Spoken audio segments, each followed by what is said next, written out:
C'est le premier coaching d'une série de vidéos où je vais répondre à tes problématiques en termes d'alimentation végétale. Tu as un lien dans ma bio Instagram où justement tu pourras accéder à un questionnaire pour me faire part de tes problématiques et si le sujet n'a pas déjà été abordé sur la chaîne, alors je pourrai te répondre en vidéo sur YouTube. Le but, c'est vraiment de nous entraider pour que l'alimentation végétale soit accessible plus facilement.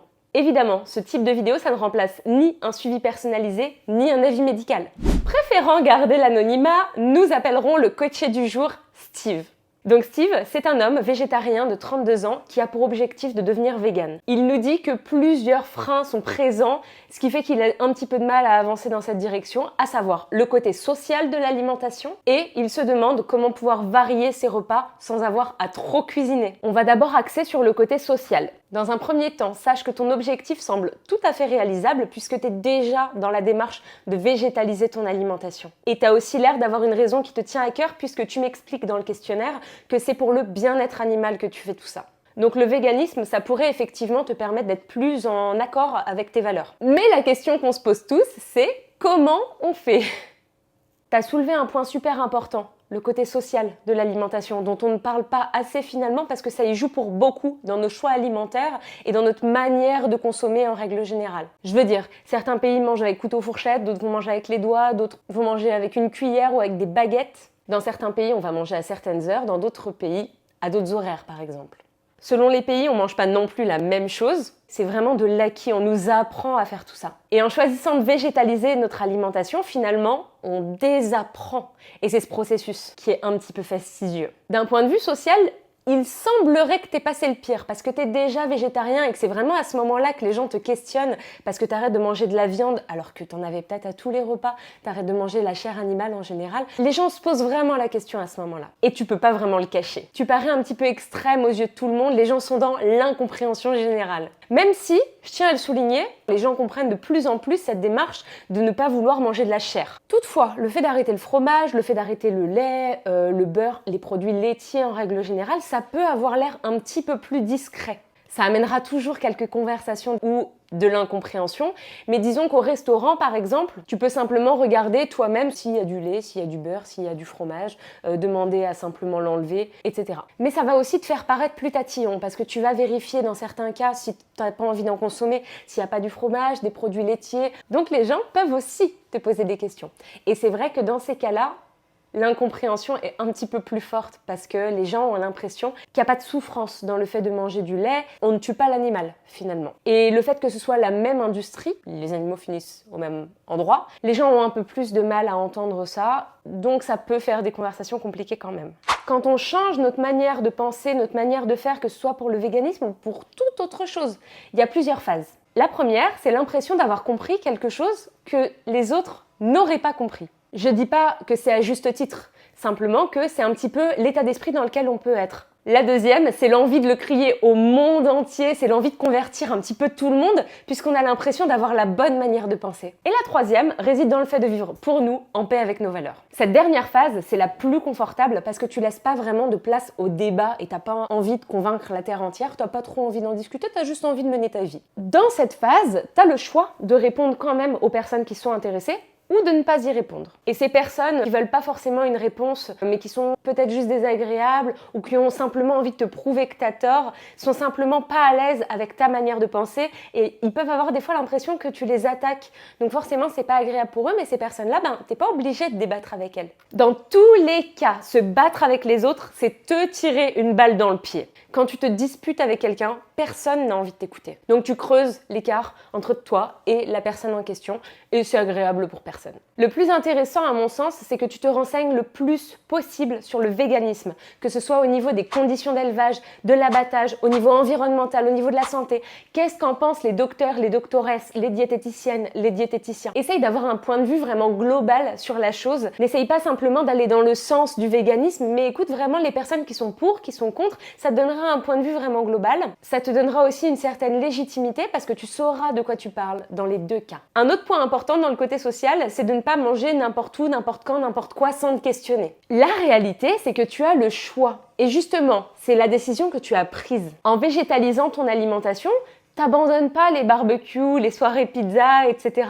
Tu peux toujours participer à tous ces événements. À l'inverse, tu ouvres ton esprit à de nouveaux endroits, de nouvelles personnes, de nouvelles possibilités, de nouvelles saveurs, de nouveaux aliments. Et ça, c'est un luxe que très peu de gens ont finalement, parce que notre cerveau est un peu conditionné sur notre steak-pâte, la facilité, alors que tu peux aussi manger assez facilement, mais végétal. Après, on va pas se leurrer. Que tu sois vegan ou pas, tu as des plats un peu habituels qui reviennent tout le temps. Moi, toutes les semaines, je fais plus ou moins les mêmes choses. Il y a des choses que je teste, il y a des choses que j'aime manger plus régulièrement, des choses que je peux manger qu'en été ou qu'en hiver. Mais globalement, c'est quand même les mêmes habitudes alimentaires que j'ai. Mais tout ça, c'est pas si simple parce que l'habitude généralement qu'on a, c'est de marcher dans la rue avec nos amis, notre famille ou même tout seul, de s'arrêter à un resto, regarder la carte, ça me plaît pas, ça me plaît, j'y reste. Mais si ce restaurant il sert que de la bouillabaisse, ce sera pas idéal pour toi, effectivement. Donc moi, ce que je te conseille personnellement, c'est de regarder un petit peu à l'avance. Si tu sais que tu vas te balader dans Montpellier, simplement tu peux regarder la veille les restaurants qui proposent des options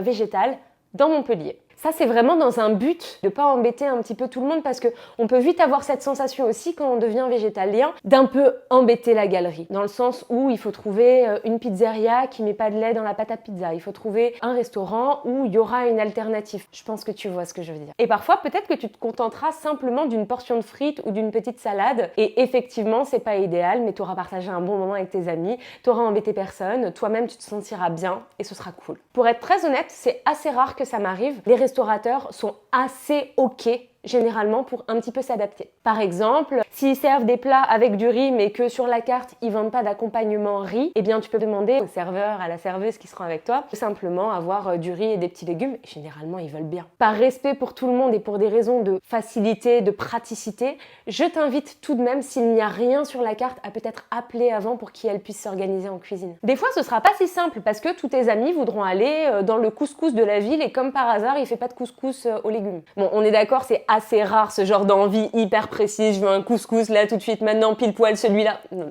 en vrai ça n'arrive pas, mais même si ça arrivait, ça peut, tu vois. Et t'as plusieurs solutions, mais c'est super important que tout le monde y mette du sien. Par exemple, tout le monde pourra prendre à emporter dans des restaurants différents et se retrouver à un endroit pour manger. S'il fait beau dans un parc, bon, le couscous dans le parc, c'est faisable, hein, mais c'est pas l'idéal, on est d'accord. Ou se retrouver chez quelqu'un, ou manger peut-être dans un food court, parce que les tables sont au milieu et tu t'assois où tu veux. Ça te permettra d'acheter ton couscous à un endroit et tous tes amis mangeront aussi ce qu'ils veulent et c'est ça finalement, c'est un moment de partage. Bon, cette première solution, je te l'accorde, elle n'est pas hyper simple à réaliser, même si j'avoue ça m'est déjà arrivé. Pas avec un couscous, mais plutôt tu sais avec des sushis, avec une envie de manger l'un un burger et l'autre une pizza, ce genre de choses. La deuxième solution, c'est de proposer un autre restaurant. Que tu sais tout aussi bon, ce serait quand même beaucoup mieux. La troisième solution, et ça me paraît être la plus simple finalement à réaliser, oui, bonjour monsieur le couscoussier, est-ce que vous pouvez tout simplement faire un couscous de légumes exceptionnellement ce jour-là, ou est-ce que simplement il l'avait simplement pas mis sur sa carte, ou est-ce qu'il peut te faire un autre plat? En revanche, il est super important que tu respectes tes limites. Si tu ne respectes pas tes propres limites, personne ne les respectera pour toi. Essaye quand même d'être indulgent avec tes proches. Tout ça, c'est un peu nouveau aussi pour eux. Et elles doivent s'adapter à ta manière de faire, et dans la majeure partie des cas, ils le feront, mais laisse-leur simplement le temps déjà de comprendre et de savoir comment faire. Tout en imposant les limites qui sont importantes pour toi. Personne ne peut changer tes limites à ta place. Ça t'aidera énormément de définir tes limites et de les faire appliquer. C'est pas simple au début, mais sur le long terme, ça te sauve de beaucoup de situations inconfortables. Si t'as dit non, c'est non. Sauf si la demande ne dépasse pas tes limites et que bon, finalement, t'as changé d'avis. Là, ça rentre pas dans ce cadre. Prenons un exemple. Ta meilleure amie te fait un gâteau qui contient du lait. Tu lui expliques que t'as pas envie d'en manger pour des raisons de bien-être animal, t'es super clair, elle accepte. La semaine suivante, un autre ami te fait un gâteau. Et cette fois-ci, il insiste, tu lui expliques, mais il insiste, et puis toi, tu te dis, bon ok, ça va, je vais quand même le faire, ça lui fait plaisir. Ta pote de la semaine dernière, elle risque de pas du tout comprendre. Et la fois d'après, elle va insister aussi. Puisque apparemment, quand on insiste, ça marche. Ta manière de faire, elle n'a pas été claire. Tes limites, tu les as pas respectées à ce moment-là. Personne n'y comprend plus rien. Tu te rends la tâche hyper difficile dans ces cas-là. En plus, ta pote de la semaine dernière, elle est vexée du coup. Bref, sois clair pour que tes proches sachent aussi sur quel pied danser. Ce sera beaucoup plus simple pour tout le monde. Toutefois, ça veut pas dire que si t'as envie de manger, j'en sais rien, une madeleine, il y a du beurre dedans, ça veut pas dire que t'as pas le droit. Si t'en as envie et que ça respecte tes convictions et tes limites, vas-y. Donc je suis pas en train de te dire de devenir drastique, carré et tout, je sors pas des clous, machin. Je parle juste de tes limites. Si ce sont tes limites, t'as pas à les dépasser. Si tes limites, elles sont ailleurs que la situation dans laquelle tu es, ben c'est bon, vas-y fonce. Tes limites, c'est pas les limites des autres. Mes limites ne peuvent pas s'appliquer à mon compagnon et inversement, on doit s'adapter à chacun. Donc déjà, commence par t'adapter à toi. Respecte tes limites. Bon, en parlant de limites, tes proches vont adorer mettre tes limites à ta place parfois. T'es en train de manger un croissant, bah tu manges un croissant mais c'est pas vegan ça, alors que c'est un croissant végétal par exemple. Mais si tu lui réponds, bah ouais j'avais envie d'un croissant, bah non c'est un croissant vegan, tes convictions seront pas perçues de la même façon, il faut t'y attendre. Mais encore une fois, c'est toi qui choisis tes limites, tu pourras expliquer à la personne à ce moment-là que manger un croissant de temps en temps, ça a pas d'impact. Et en réalité, tu auras raison, ça n'a pas d'impact. Aussi, ne fais pas de ton véganisme un sujet de conversation.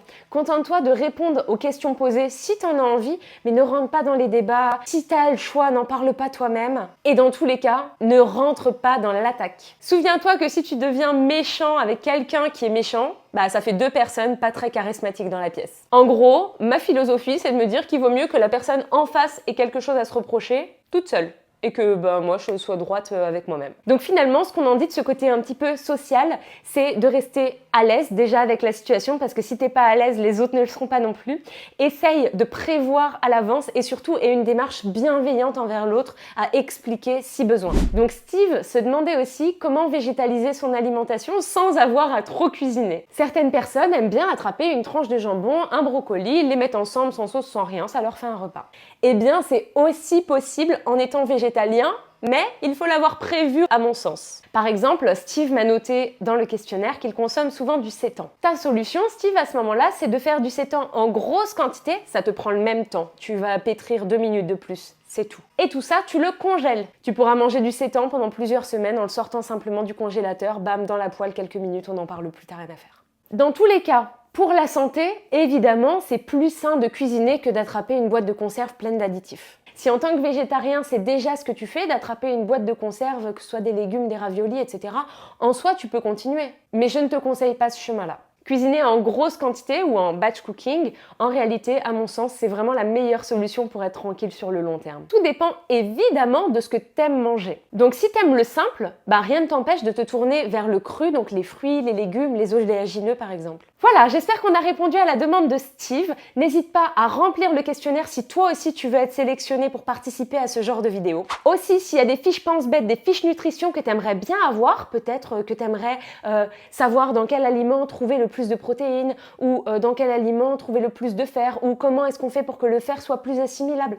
Champ libre, tu me le dis en commentaire et moi j'essaierai de les fabriquer pour que justement tu puisses avoir accès à tout ça et que ce soit plus simple. Aussi, n'hésite pas à me contacter sur Instagram si jamais tu veux un suivi personnalisé ou simplement discuter de l'alimentation végétale, je serais super heureuse de te répondre. En ce moment, je lance mes coachings, donc la version bêta va bientôt être disponible avec des prix hyper réduits et parfois ce sera même gratuit. Je te mets plus d'informations en description. Et d'ici là, je te dis à la semaine prochaine. Bisous, ciao.